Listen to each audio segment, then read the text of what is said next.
জৈবনিক প্রক্রিয়ার আজকে আমরা তৃতীয় ভাগের কিছু কোশ্চেন আলোচনা করব। তৃতীয় ভাগে আমাদের আছে 3.1.3 বাষ্পমোচন বা প্রস্বেদন, ট্রান্সপিরেশন। তাহলে বাষ্পমোচনের কিছু কোশ্চেন আমরা আলোচনা করি আজকে। বাষ্পমোচনের মার্কস 5-এর কোশ্চেন, মার্কস 5-এর দুটো প্রশ্ন দিয়েছি বাষ্পমোচন থেকে, দুটো প্রশ্ন খুব ইম্পর্টেন্ট। বাষ্পমোচনের তাৎপর্যগুলি আলোচনা করো। কোশ্চেন নাম্বার 1, বাষ্পমোচনের তাৎপর্যগুলি আলোচনা করো। কোশ্চেন নাম্বার 2, বাষ্পমোচনের হার নিয়ন্ত্রণকারী শর্তগুলি সংক্ষেপে উল্লেখ করো।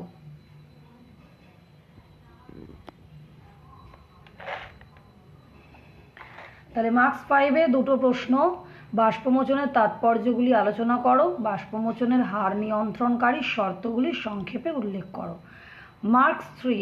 মার্কস 3 দিয়েছি 4টে প্রশ্ন, এই 4টে প্রশ্ন পড়তে হবে। কোশ্চেন নাম্বার 1, বাষ্পমোচন কয় প্রকার ও কী কী? কোশ্চেন নাম্বার 2, বাষ্পমোচন একটি প্রয়োজনীয় ক্ষতিকারক পদ্ধতি, সেটা ব্যাখ্যা করো। বাষ্পমোচন একটি প্রয়োজনীয় ক্ষতিকারক পদ্ধতি, ব্যাখ্যা করো। কোশ্চেন নাম্বার 3, প্রদত্ত কোন বস্তুগুলি বাষ্পমোচন হার বৃদ্ধি করে? সাইটোকাইনিন, HCO3 বাতাসের জলীয় বাষ্প, কে গ্লুকোজ, ইথিলিন, Cl স্বল্প সান্দ্রতাযুক্ত মোম। কোন বস্তুগুলি বাষ্পমোচনের হার বৃদ্ধি করে? নিচে দেওয়া বস্তুগুলির মধ্যে কোন বস্তুগুলি বাষ্পমোচনের হার বৃদ্ধি করে? কোশ্চেন নাম্বার 4, পার্থক্য লেখো বাষ্পমোচন ও বাষ্পীভবন। কোশ্চেন নাম্বার 4, পার্থক্য লেখো বাষ্পমোচন ও বাষ্পীভবন। তাহলে মার্কস 3 এখানে 4টে কোশ্চেন দিয়েছি, 4টে কোশ্চেন পড়তে হবে। এবার আসছি আমরা মার্কস 2-তে। 1, বাষ্পমোচন কখন হয়? কোশ্চেন নাম্বার 2, বাষ্পমোচনের স্থানগুলি উল্লেখ করো। কোশ্চেন নাম্বার 3, পত্ররন্ধ্র কী? কোশ্চেন নাম্বার 4, কিউটিকল কী?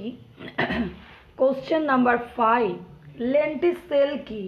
কোশ্চেন নাম্বার 6, বাষ্পমোচনের সঙ্গে রসের উৎস্রোতের সম্পর্ক লেখো। কোশ্চেন নাম্বার 7, ফটো অ্যাক্টিভ বাষ্পমোচন বলতে কি বোঝো? কোশ্চেন নাম্বার 8, পাতা ঝরে গেলেও পর্ণমোচী গাছেরা কিভাবে বেঁচে থাকে? কোশ্চেন নাম্বার 9, বাষ্পমোচন বা প্রস্বেদন টান কি? কোশ্চেন নাম্বার 10, রক্ষীকোষ কাকে বলে? কোশ্চেন নাম্বার 11, বাষ্পীভবন কি? তাহলে 2 নম্বরের দিয়েছি 11টা প্রশ্ন। কি প্রশ্ন? বাষ্পমোচন কখন হয়, বাষ্পমোচনের স্থানগুলি উল্লেখ করো, পত্ররন্ধ্র কি, কিউটিকল কি, লেন্টিসেল কি, বাষ্পমোচনের সঙ্গে রসের উৎস্রোতের সম্পর্ক লেখো, ফটো অ্যাক্টিভ বাষ্পমোচন বলতে কি বোঝো, পাতা ঝরে গেলেও পর্ণমোচী গাছেরা কিভাবে বেঁচে থাকে, বাষ্পমোচন বা প্রস্বেদন টান কি, রক্ষীকোষ কাকে বলে, বাষ্পীভবন কি? এবারে তাহলে 5 নম্বরের দিয়েছি 2টো প্রশ্ন, 3 নম্বরের দিয়েছি 2টো প্রশ্ন, 3 নম্বরের 4টে প্রশ্ন, আর মার্কস 2-এর হচ্ছে গিয়ে আমাদের 11টা প্রশ্ন। এবারে মার্কস 1-এর প্রশ্নগুলো এখানে অ্যান্সার সমেত লেখানো আছে।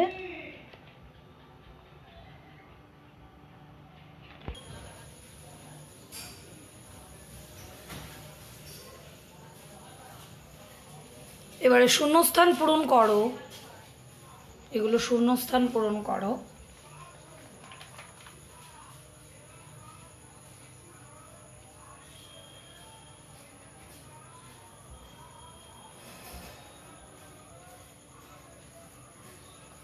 দু একটি বাক্যে উত্তর দাও, এগুলো এক কথায় প্রশ্নের উত্তর।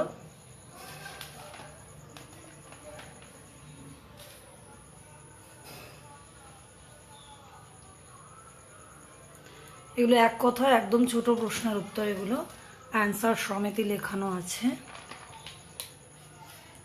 এগুলো একদম 1 ওয়ার্ড অ্যান্সার, একটি বাক্যে উত্তর দাও।